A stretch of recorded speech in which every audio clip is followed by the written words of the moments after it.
Halo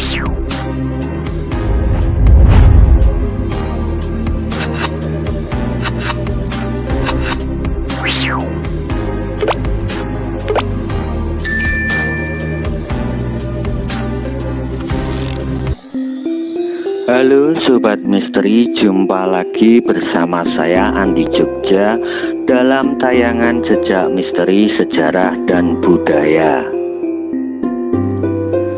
Pada tayangan Jejak Misteri Sejarah dan Budaya kali ini, saya ingin mengajak Sobat Misteri untuk membahas jejak misteri dan sejarah yang ada di Sendang Kemuning, yang tepatnya berada di Dusun Sayangan, Jagalan, Banguntapan, Bantul, Yogyakarta. Tapi sebelumnya jangan lupa tekan like, subscribe, serta tombol loncengnya agar sobat-sobat misteri mendapatkan konten-konten jejak misteri, sejarah, dan budaya yang menarik serta terbaru pastinya.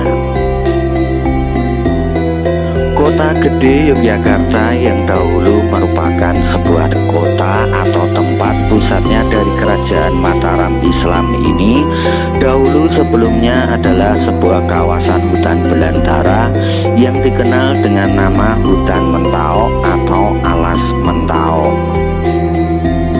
Hutan atau Alas Mentao yang terkenal sangat angker dan wingit ini dahulu merupakan sebuah hadiah tanah mertikan dari Raja Kerajaan Pajang, yaitu Sultan Hadiwijoyo atau yang biasa dikenal dengan nama Joko Tingkir, kepada Ki Ageng Pemanahan yang telah dianggap berhasil dan ikut berjasa dalam membantu menumpas pemberontakan dari Adipati Jipang Arya Penangsang. Hutan atau Alas Mentao yang dahulu banyak ditumbuhi oleh pohon beringin dan pohon mentao ini pun pada akhirnya dibabat alas oleh Ki Ageng Pemanahan untuk dijadikan sebagai pemukiman dan tempat tinggal bagi Ki Ageng Pemanahan dan keluarga yang tunduk setia kepada Kerajaan Pajang. Dan karena hal tersebut, maka Ki Ageng Pemanahan pun mendapatkan sebuah gelar nama dari Kerajaan Pajang dengan sebutan Ki Gede Mataram.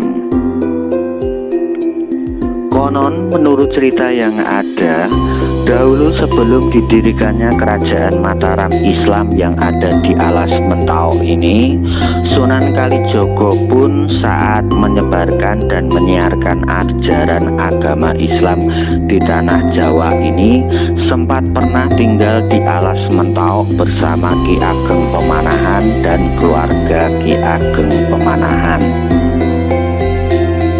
Konon dahulu pada saat Sunan Kalijogo tinggal sementara di Alas Mentao, waktu itu di Alas Mentao pun masih belum ada apa-apa.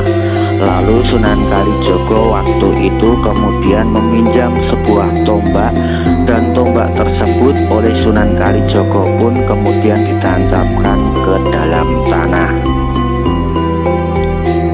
Dan karena kesaktian dari Sunan Kalijogo yang cukup sangat tinggi, maka tombak yang ditancapkan ke dalam tanah pun tiba-tiba menyembur mengeluarkan sumber mata air dari dalam tanah, dan sumber mata air ini oleh Sunan Kalijogo kemudian digunakan sebagai tempat untuk mensucikan diri dan berwudu. Pada zaman dahulu, tempat di sekitar sumber mata air Sendang ini banyak sekali ditumbuhi oleh pohon-pohon kemuning, dan karena hal tersebut maka sumber mata air Sendang ini pun oleh Sunan Kalijogo diberi nama dengan nama Sumber Mata Air Kemuning atau Sendang Kemuning. Konon menurut cerita yang ada, Pada saat Sunan Kalijaga tinggal sementara di Alas Mentau ini, tidak hanya sekedar meninggalkan sebuah sumber mata air Sendang Kemuning saja, tetapi Sunan Kalijaga pun juga menanam sebuah pohon beringin yang sekarang dikenal dengan nama beringin sepuh yang ada di samping selatan pintu gapura masuk Masjid Kota Gede Mataram. Sumber mata air Kemuning atau Sendang Kemuning ini konon diyakini oleh masyarakat sekitar sebagai sumber mata air atau sendang yang paling tua yang ada di Kota Gede. Debit air yang ada di sumber mata air Sendang Kemuning ini pun sangatlah melimpah. Bahkan di musim kemarau pun debit air di sumber mata air Sendang Kemuning ini pun tidak pernah kering sama sekali. Konon menurut cerita yang ada, sumber mata air atau Sendang Kemuning ini dahulu juga digunakan sebagai sumber air saat di awal-awal pembangunan Kerajaan Mataram Islam. Selain itu, sumber mata air atau Sendang Kemuning ini pun dari dulu sampai sekarang oleh warga sekitar biasa digunakan sebagai kebutuhan pokok air minum, tempat berwudu, mandi, mencuci, dan lain-lain.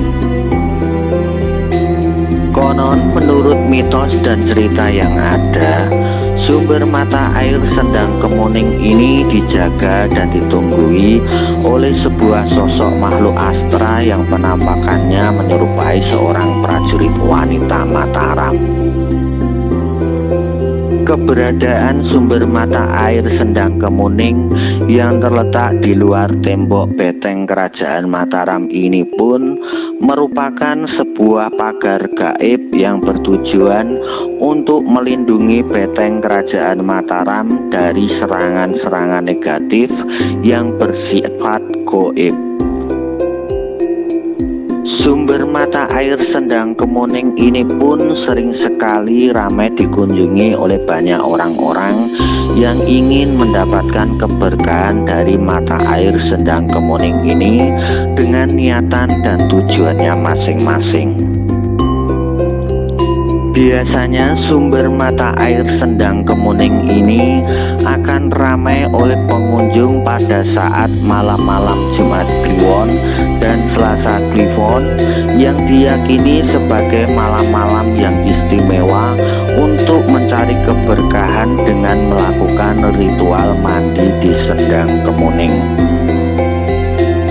Banyak orang yang sudah sadar bahwa berdoa yang paling benar adalah berdoa kepada Allah Subhanahu wa Ta'ala atau Tuhan Yang Maha Esa, dan bukan berdoa kepada pohon, kepada makhluk halus, kepada batu, serta kepada air.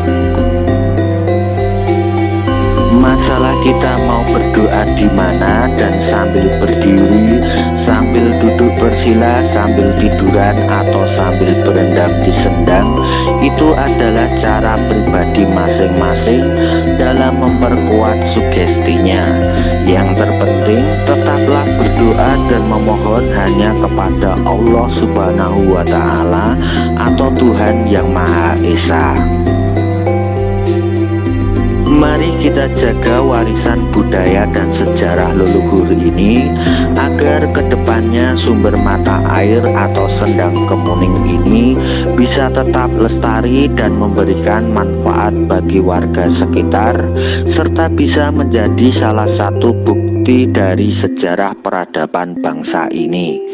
Karena sebuah bangsa yang besar tidak akan pernah bisa lepas dari sejarah dan budaya yang ada.